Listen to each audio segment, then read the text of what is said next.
listen, man, I don't tell my stories. I let other people tell them. You feel me? But this is why, like, with you, it's like, yo, a lot of people got to be like, yo, man, you giving dudes an opportunity, like, to tell their story, you know, uncut. And what went down with Lil Durk pops, and what popped off, and how did it go down? Well, it's like this, right? Little Durk pops is Big Durk, which is Abdul Hop, right? I already know, people already know, you know, he was a GD. He was a high-ranking member of the Gangsta Disciples out there in Chicago, and you know, he was up under, that's one of his guys, straight up under Larry, directly under him, you know, one of the guys, you know, with him. And this was my man, you know, he was Muslim, and he was the Imam over in Terry Hut, Indiana. And you know, I was part of the community, and they had the security, which is the Sharif squad, like, you know, the Emir of security. And at that time, the Emir of security was my man Jihad from he actually from Queens, but you know, he was out of Ohio. He a twin, good dude, right? And he had came to me and was like, yo, he wanted me to be on basically the security team, the Sharif team or whatever, you know, because he was the Amir of security. And I was like, all right, bro, I'm gonna rock with you, but know this, bro, all of that politic and stuff, I ain't with that. I know how the politics go in the feds. You know, everybody be trying to sit down, come to resolutions, and, you know, try to resolve issues before they become bigger. Everybody be that hands-off policy. Nobody put their hands on nobody else's people. If they people violate, you go to them and they deal with their people. People trying to stop wars and stuff. Because when there's a war, you know, most likely somebody gonna die because dudes is playing for keeps. That's straight up, right? You know, everybody from different states, different geographical locations, and everybody trying to rep their cities and their geographics, and, you know, people, you know, it's hard situation. They call them cars to wit, like, whoever you want with, that's like your car or whatever. Like, you know, so whatever, like, you know, Abdul Haq, he was in a Muslim car, so he wasn't in the Chicago car, even though he's from Chicago. He wasn't in the GD car, even though he had Gangsta Disciple affiliations, because, you know, this is who he is. But, you know, being in prison, he took Shahada and learned the religion real good and practiced it, you know, in a way that it's supposed to be practiced. And then, you know, it's like this. You are who you are, you know, and meaning that whoever you are, like, is your birthright. Like, say the man, he's a natural leader. So when he was in the streets and doing what he was doing, he was a leader within his organization. And so when he came to prison and he became Muslim and, you know, took Shahada, and he stayed who he was. He just applied himself, you know, to a different situation, meaning you are who you are is about what you apply yourself to. So he also became a leader within the religion because this is who he was, a leader. So, you know, to go on, right, you know, like I said, I was up under Jihad, and he was like, yo, telling me, you know, what it was. I'm like, yo, and I told him, I was like, listen, bro, when you come to me about a situation, bro, don't come to me with the politics. You go and deal with the politics. He was a good orator. He's a good talker. So he was like, cool. I said, when it's time to push, then you come holler at me. When you come to me, you like, yo, it's time to push. It ain't no we going to go talk to the people, try to solve. I'm not with that part of it. Y'all do that. When it's done, it's done. I said, when it come time to push, you know, come get me. Because they already hollered at me to get on the squad anyway, because they know that I'm pushed that night, right? I ain't saying it like I'm no bad guy, nothing like that, or tougher than nobody else, but I'm going to push my knife. Like, in the streets, I'm going to bust my gun. If I got, like, you know, back when I was into the streets, you know, I didn't carry a gun or a weapon for protection. I carried it for aggression. You feel me? It's different, you know, and just like in prison, at a time, you know, I didn't carry my weapon for protection, I carried it for aggression. So, meaning that, you know, I told him, like, yo, bro, when it's time to push, come holler at me, you know, and he was like, cool. So now, one day, because I was a head cook inside the kitchen. I'm cooking in the kitchen. You know, I'm not chef it up. You already know. Application, applying a different situation to another. But I'm up in there chefing it up. Hey, cooking, all of that. Boom, you know, hustling in the kitchen. You know how that go. We doing our thing. Boom. I'm working 7 days a week because I'm the head cook, so I'm trying to get that paper. I don't want to miss nothing. So one day I'm like, yo, I'm like, yo, I ain't even gonna go to work today. I'm gonna just chill. So I was up in my cell, up in the block. I was up in J block, up in my block, laid back on my bed, just chilling. I don't know. I think I had my headphones on or something. And my man Peasy came knocking on the door. Boom, boom, boom. Like, yo, come here, bro. I'm like, what up, bro? He's like, yo, Yusuf said, come to the kitchen and bring that. So he said, come down. It's an emergency. Come to the kitchen and bring that. So I'm like, all right, boom. Now Yusuf is my man from Indiana. Real good brother. Was about to go home and everything, but son was my man. He was on the Sharif squad. That's my man. And he pushed that knife, right? That's my man. And so however it go, he come and tell me, he said, the man told me that Yusuf wanted me. Now Yusuf, he also was a cook in the kitchen, right? He was actually at that time, he was in the number one. He was my number two at the time. He was my number two. I was the head cook and he was my number two. So he was in the kitchen because when I'm not working, he's the number one. Oh, however it go. So now I go there and I say, okay, boom. He want me to come in the kitchen, bring that. So I'm telling you, I know he told me to bring a hammer or something. But I know, like, why he would tell me to bring a hammer when we got hammers in the kitchen? But you already know the kitchen, everybody, big. Listen, bring the hammer. So I'm like, bring a hammer. So I'm like, all right, so boom. I go down there. I ain't bring no hammer. I just took the ox. I got my ox with me. Boom, got the ox in the mouth. Let me tell you something. Everybody know New York dudes would carry. See, New York would carry the razor in their mouth. You know, that ain't nothing. This is what we do. We grow up off of that. When you first go to the island, first thing you learn, like before you even go down, everybody know. We carry razors. So, yo, let me ask you right quick. I don't want to stop the flow of the story, but let me ask this because I always wanted to know this.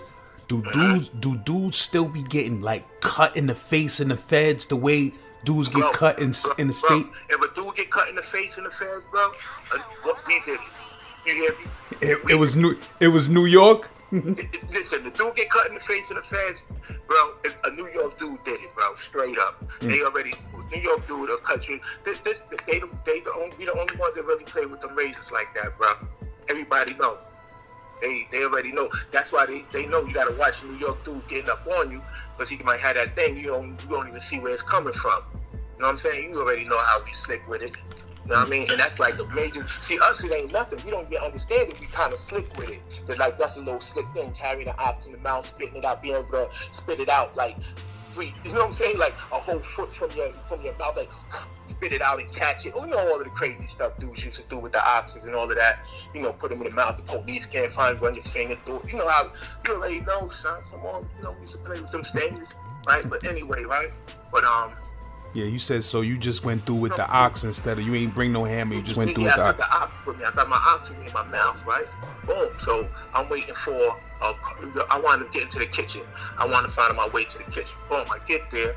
I go in there and I see Yusuf and I see Jihad and I'm like, yo, what's up? They was like, yo, this is what's going on. After you hop on Big Durk, one of the brothers went to get a hammer for him. I said, huh? He said one of the brothers, his brother named D, was from Iowa. He was part of the community, though. He wasn't with the Iowa car, he was with the community. So after Hopper, Big Durk came into the unit, and he went to him and he asked him, he's like, yo, bro, it's the prayers in. He told him, like, yo, the prayers in, come on, we pray. Because in there, you really couldn't pray in congregation because you only could pray in a certain amount of, because they feel like that's like group, grouping. Dudes ganging up. They feel like dudes ganging up. Illegal grouping. You know what I'm saying? Basically, something like that. Like it's illegal, like it's a legal demonstration. Like so, they like if you do pray, you can only have a certain amount of number in it. So he come in, he the imam. He in the unit. He got massive brothers in this unit. He's like the E unit. He come in there. I guess he telling brothers, "Yo, Salat is in. Let's go pray." And dude was like, he ain't trying to go pray. So he's like, yo, the prayer's in. And dude like, yo, y'all go ahead. I ain't praying with y'all. Whatever he was saying, because whatever he said, he was basically, he wasn't going to pray. So, and this is one thing about Big Durk. Like, he had a lot of problems here and there with different brothers in the community.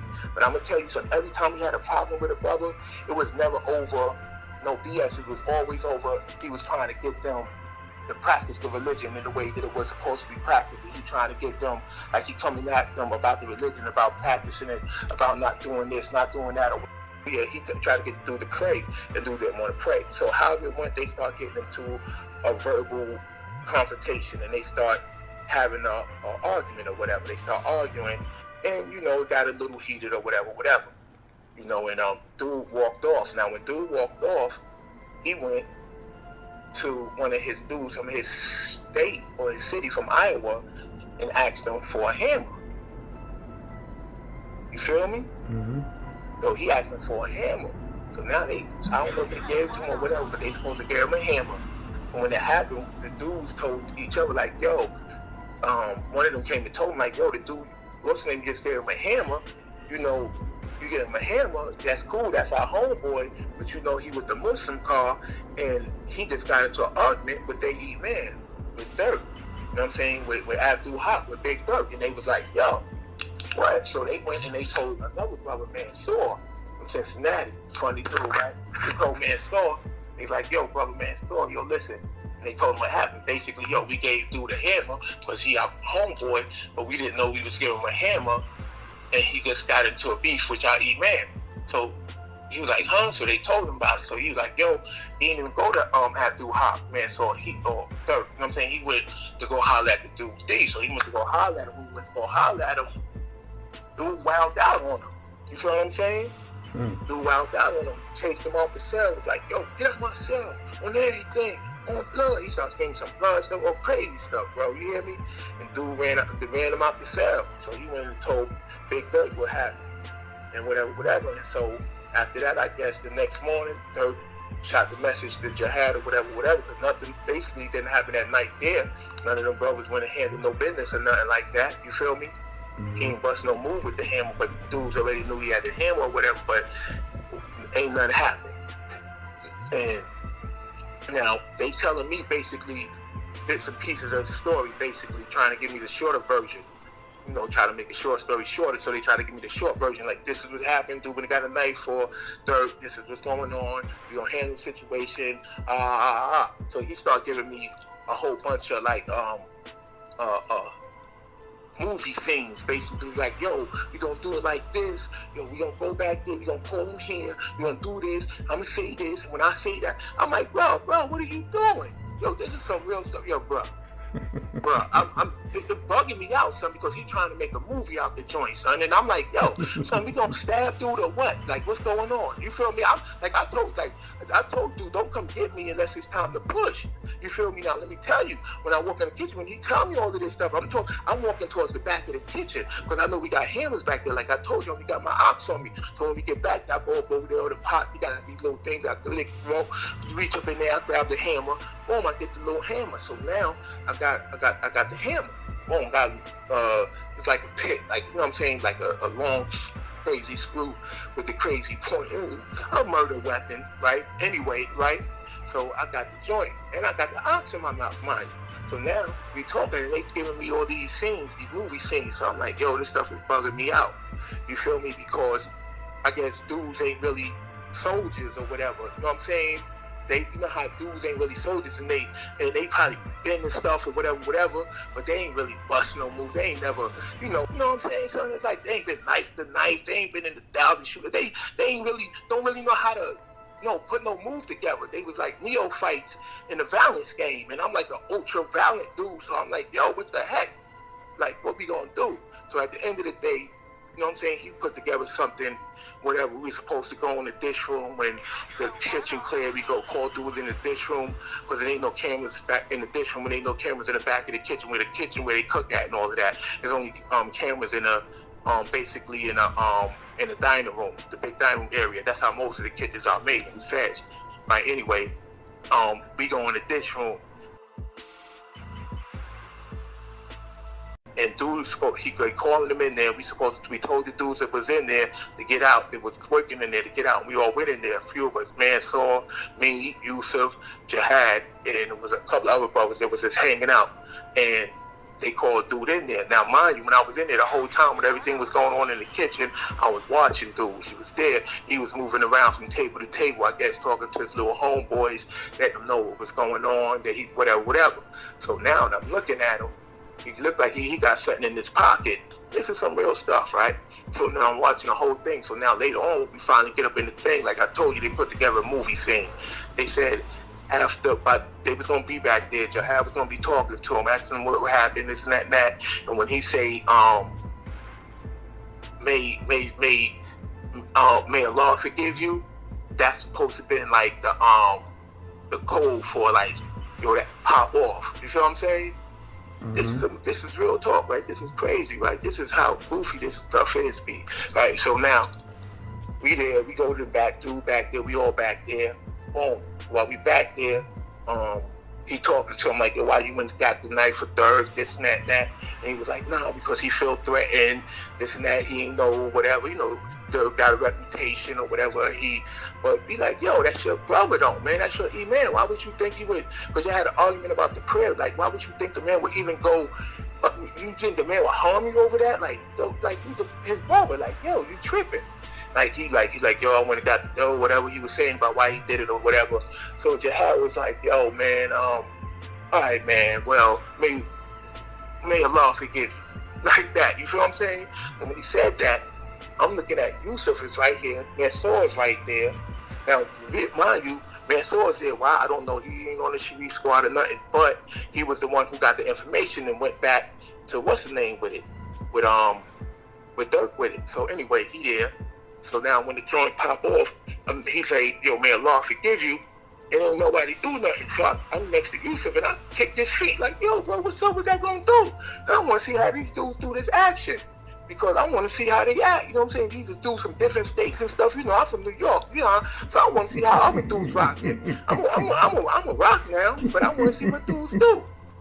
So I'm there, and all of a sudden, he's like, man, Allah forgive you, ain't nobody bust no moves.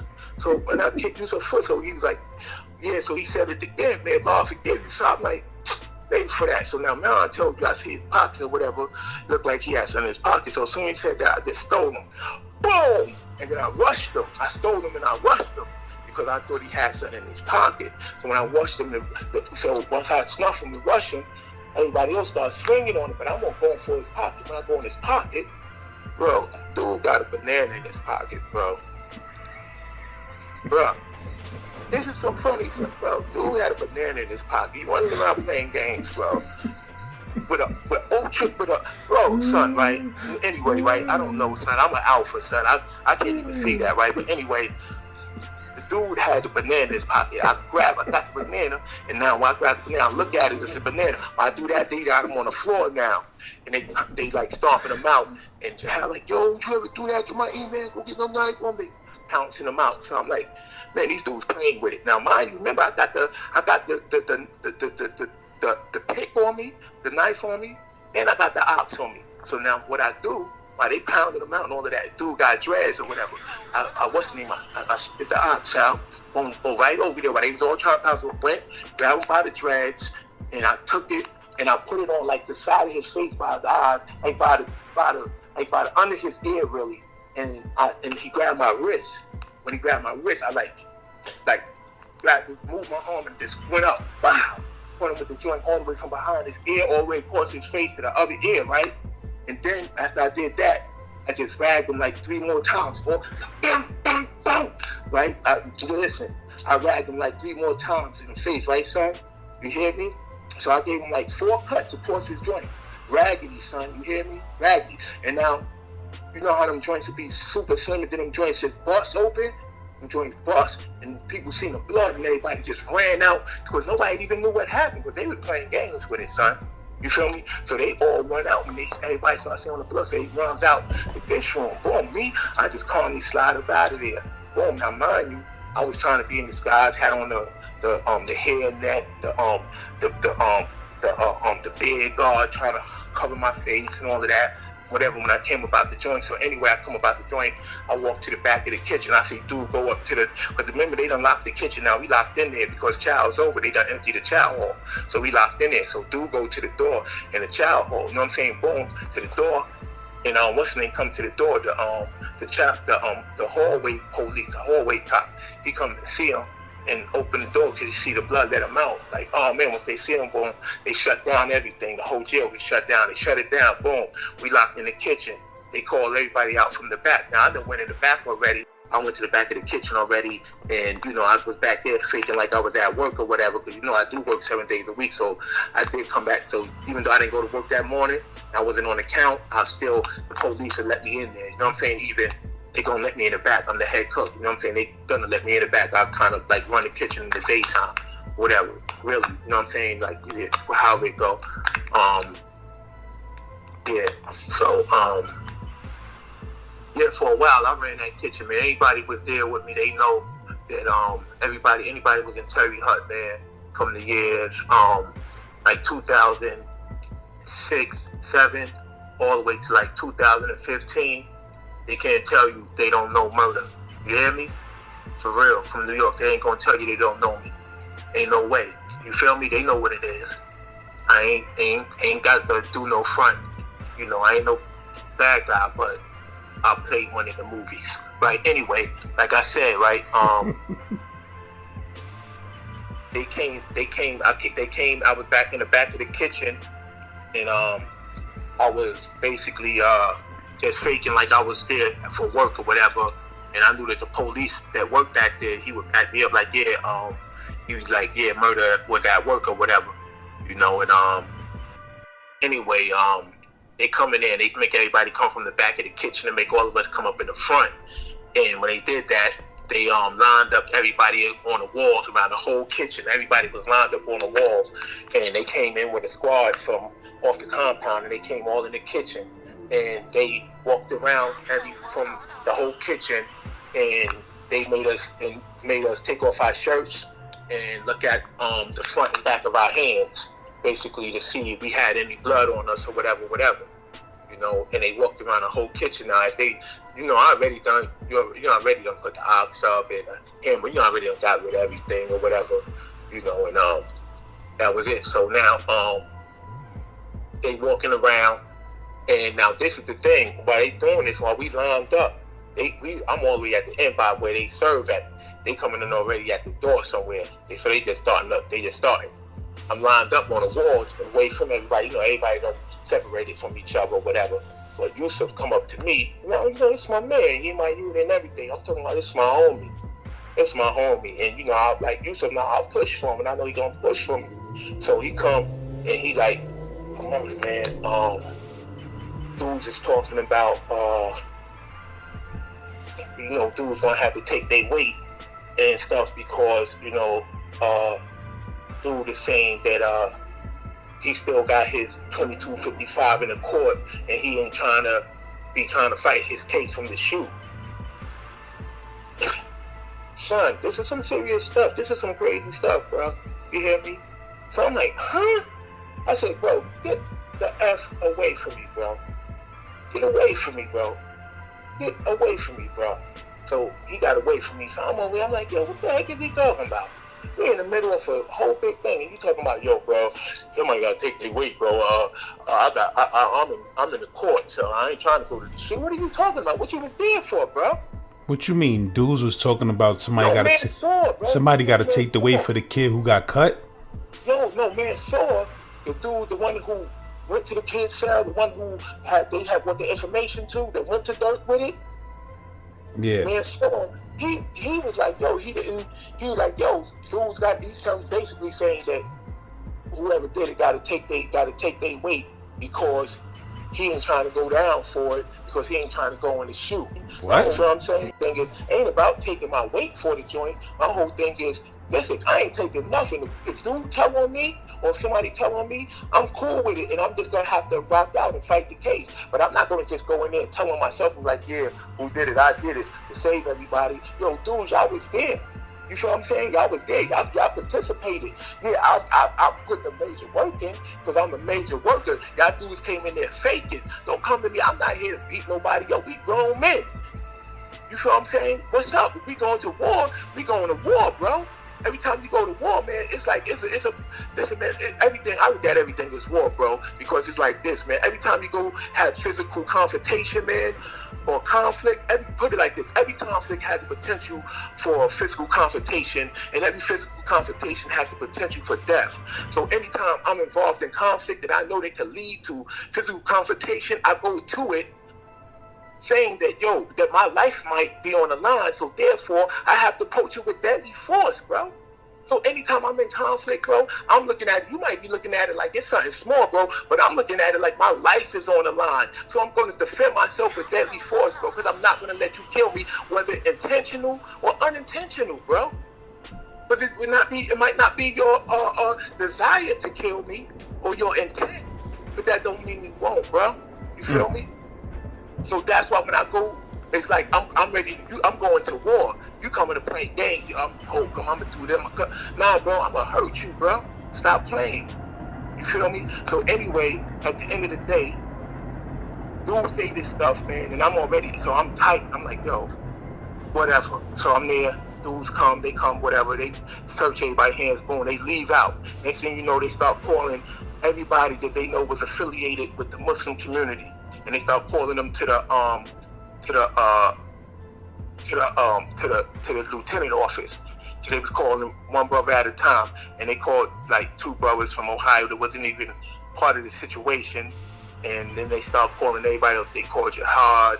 They called everybody that was there. They called Mansour.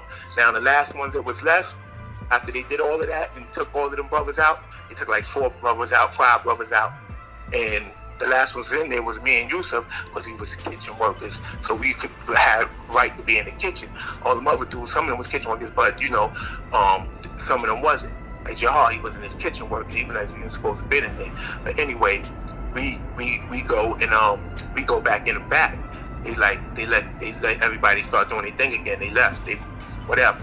So we in there and we in the back.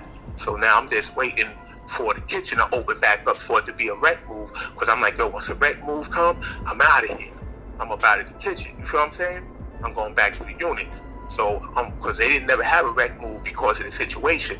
So the first rec move was dead because of the situation. The compound was locked down. So now I'm up in the joint and in the kitchen. I'm nervous as heck. I'm like, y'all, man, they wind up coming in the kitchen again, the police. Now, when they come in the kitchen again, they come straight to the back and they call my name, my government, like, yo, come with us. I'm like, what for?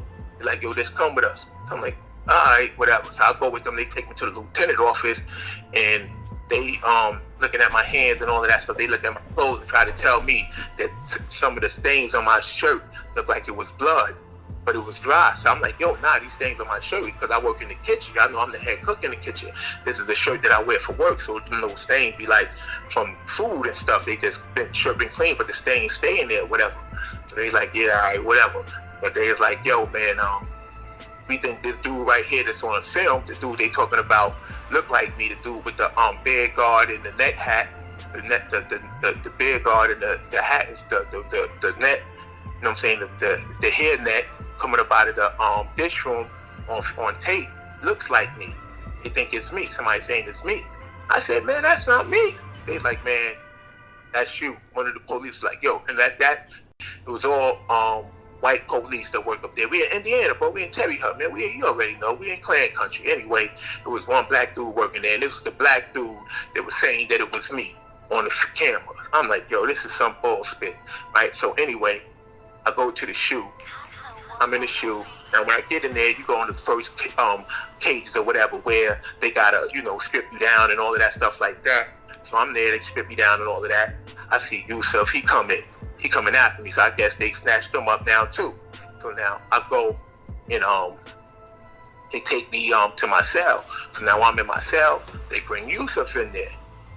in the shoe. So they bring him to my cell. Well, you know, in the cell, in this shoe, you can have a cellie or whatever. You get a cellie. It'd be 2 people in the cell in the shoe. So they bring him in my cell. So I'm like, what's going on? They said we being locked. They told us already they was papers be locked down for investigation for an assault with a weapon or whatever.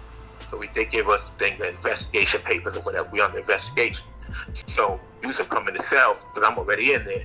You know, he come up in there and I'm like, yo, Yusuf. He's like, yo, Murdah, you already know what it is. Yo, I'm going to ride with you, bro. I said, yo, listen, bro. Let me tell you something. If you or anybody else have anything to say to the police about me and what happened, bro, know that I am going to trial.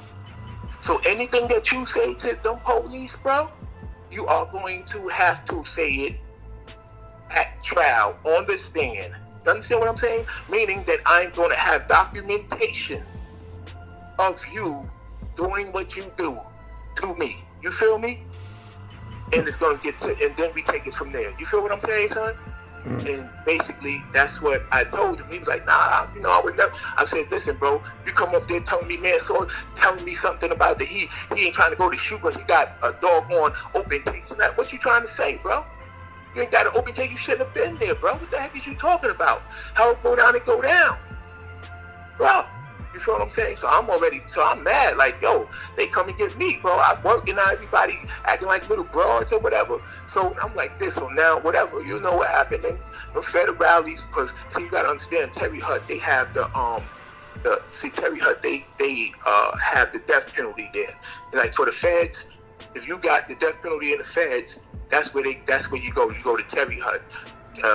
The penitentiary, U.S. penitentiary at Terry Hutt. That's where they got death row at. You know, that's basically the only place in the feds where they really at death row. I think they got it at Marion too. I'm not sure. I'm not sure if they still got death row, but I know death row. I know at Marion they got the what's the name program for the terrorists. They got the terrorist program. You know, the CMU, which is the communications monitoring unit, which is for people that been like convicted of, you know, super heinous crimes, like, you know, for especially terrorism. They got the program in Terry Hutt too. So, you know, them people was on like all of them people that be, you know, you might see on the news and all of that from the terror, from the what's his name, the underwear bomber to, you know what I'm saying, to, you know, the people that was in Cole Hertz with the blind shape and all of them, you know. So all of them people be up in terrorist program. Since they got them programs and they got there for all that stuff at Terry Hutt, they also have a federal office there basically on a complex where federal agents be, because, you know, like I said, they have them things that already there. So I guess they sent some agents over to see what was going on, because anytime you catch like a high level write up misbehavior report, like, you know, basically they all go out to the feds, and the feds look at them to see whether or not they want to prosecute it. You know, like if somebody get caught with a phone or with some drugs or whatever it is, or assault or whatever. Anytime that type of ticket is written up, it always go out to the feds, and they look at it first to see if they want to prosecute. Because anything crime that you commit in a federal prison is basically on federal property. Everything is a federal crime. So whatever you do, you're going to be prosecuted, you know, in the fed for it. You know what I'm saying? Like that. So it's like if you at a federal, like if you're on federal property, like, you know, in the parking lot, and you do something to somebody in that parking lot, or you commit a crime in that parking lot, you're going to be charged for a federal crime because you committed that crime on federal property. Anyway, the feds, they sent a couple of agents in there, and they came to start questioning people or whatever, and they sent the people to my cell. And when they came down to my cell, the police came and said the people wanted to holler at me or whatever. So I'm like, the people want to holler at me. So I'm thinking, you know, the lieutenant don't want to holler at me or whatever.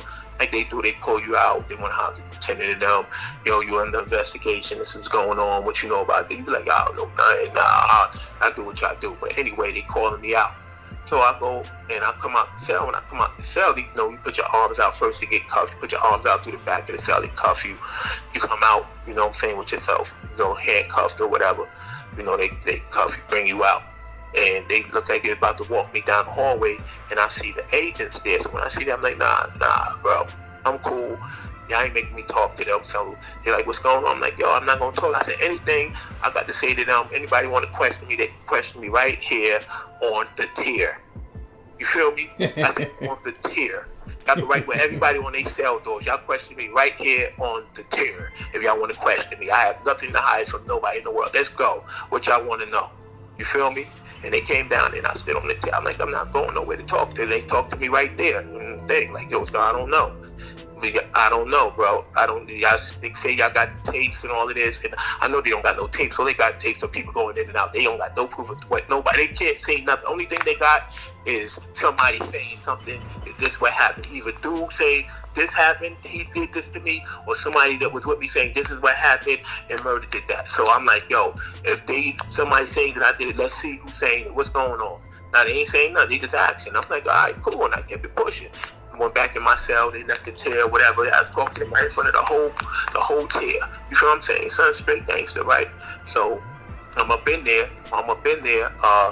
You know, we go to wreck the next morning, and I seen all the guys and all of that, and you know, I see dudes, they got frowns on their faces and stuff going in the shoe pins and all that, and the cages and stuff. So when I get back up to my cell and all of that, I write a kite to Jihad, and I tell him, yo, tell Mansour on all of them dudes, so let me tell you something. When I come out and we go to wreck, bro, have a smile on your face. If you ain't got a smile on your face, I'm thinking something funny, bro. When you see me, have a smile on your face, bro. We in here, it is what it is. Rock out, bro. You have a frown on your face. I'm thinking something funny, bro. And I'm heated, so I'm ready to bust somebody's head to the. Listen, son. So anyway, we up in there, and you know, I see Jihad. We get in the cage together. I talk to Jihad, and he like, yo, dude, sent them a kite. Dude ain't telling. You know what I'm saying? He sent them a kite. Don't like, yo, whatever happened, bro. Like, yo, I know what I did. I never should have went and got the knife for Durk or whatever. But I got the scars, and they're gonna always basically be there to show me, you know, my transgressions, remind me of my transgressions or whatever.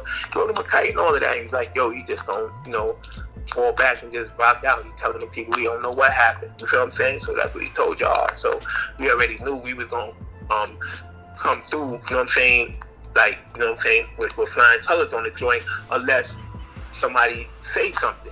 You feel what I'm saying? Because he could say, like, yo, I don't know who did it, but somebody else could come and say, well, he don't know who did it to him. I know who did it to him because I seen it. You feel what I'm saying? And so even though he's saying he don't know who did it, somebody else go, you feel what I'm saying? You know how it go. You know, you know how many shots, even in the States where they be like, you receive information from a reliable source that seen me do so-and-so to so-and-so. And I'm like, what? Won't y'all ask so-and-so who I suppose I did it to? Did I do it to him? That's I always call him as a witness. But you know, in the state, you could call whoever as a witness, even a person that you cut, or could come to the hearing as a witness. That's gangster. You feel what I'm saying? So I'm definitely calling him, especially when they saying it's a confidential, reliable source seen me. You know what I'm saying? That's crazy, right? But anyway, I'm waiting to see what's gonna happen. So whatever happened, dudes hold weight or whatever, you know what I'm saying, hold water. They start letting us out one by one as the weeks and the months went by. We probably stayed in there like close to 2 months or whatever. You know, everybody a different number because they was letting everybody out, like out one at a time. You feel me? You know, what you mean? You was in SHU for 2 months? Yeah, sitting there for like almost 2 months, just under investigation. You know what I'm saying? But we already know we was gonna win the investigation because nobody was telling, and dude wasn't telling. Dude kept it gangster. You feel what I'm saying? He wasn't telling. So I was straight. My only worry was one of the dudes that was with me telling. You feel what I'm saying? But Mansour shook me up with that. He ain't trying to go to the shoe thing because, you know what I'm saying? He ain't trying to go to the shoe because he got I understand that, bro. You shouldn't have been there then. Don't say y'all ain't trying to go to the shoe and that I need to take my weight. Like, if I don't take my weight, what? You ain't gonna bring me no move because you already know, brother, I spank you. You feel me? But So it was, so I'm thinking like, what you saying if I don't say that I did it? You don't say that I did it? You feel me? So I was already, ill. So now, anyway, when I'm in there, I come out. You know what I'm saying? Like I was like the next to last one to get out. Jihad had to stay in there a little longer because when he came in there, because remember he was never supposed to be in the kitchen, so he got a shot for being out of bounds, and he already had some shoot time over his head, so they made him do, a little bit of some of that old time that he owed. You feel what I'm saying? Because he caught another shot while he was basically on shoot ovation, and because he was a transgression. Nobody's supposed to brought him a move. Like, now, if he trying to move on a brother, the brother's couldn't basically return his aggression until he fall back and be like, yo, I don't want no smoke. And then they got to let him go. But as long as he's in the act of transgression, they can go against him. Everybody's supposed to rise and go against him. But they saying that when the thing went down, he was no longer in the act of transgression. And since he was no longer in the act of transgression, that he shouldn't have been, cut. And also that they were saying that even if you have to beat your brother, they show, proof through the sunnah, through the hadith, they show proof that, like, if you get into it with your brother, that you don't supposed to, if you do hit him, you don't supposed to hit him in the face. You don't supposed to strike him in the face. Like, basically, how we be like, yo, son, let's go body. You know what I'm saying? So they looking at me like, yo, dude, you the ill dude. So at the end of the day, I'm like, yo, bro, I don't know. You feel me? I don't know. You feel me? So I told y'all niggas to call me when it's time. Don't call me, but bro, that was my whole thing. That was my sentiment. I said, no, listen, Laz, on everything, son, that was my sentiment, the whole thing. And this is what my whole thing was to Abdul Haq, Big Durk, and to everybody. My whole thing, my sentiment was that if y'all didn't want it to go down to the extreme, the way that it went down, why did y'all call me? You tell niggas I'm an extremist. And the only reason y'all even asked me to rock, because y'all know I pushed that. You feel me? But they know I pushed the hammer, son. So they know that's the only reason why they put me on the squad like that. And they know that I was a good loyal dude. So at the end of the day, son, listen, I'm out the shoe and it was chaos with the community, whatever. Some people were standing with Durk. Some people was kind of standing against him or whatever. That's my man. And you already know I was standing with him. You know what I'm saying? Like, yo, it's whatever. So, but after the end of the day, everybody, came back together or whatever, and it was all cool and smooth. And, at the end of the day, Jihad had wound up leaving, and Abdul Haq or Durk, he had made me, his number one in command, his head Sharif. You know what I'm saying? He wanted me to be in charge of security for, for the whole community or whatever. And I did it for him for a long time. And we developed a good, working relationship, basically, and a good friendship over the time, and he taught me a lot. And yeah, that was like a mentor to me. He taught me a lot. He slowed me down a lot from, just, being a head buster, like that. So, that's fire.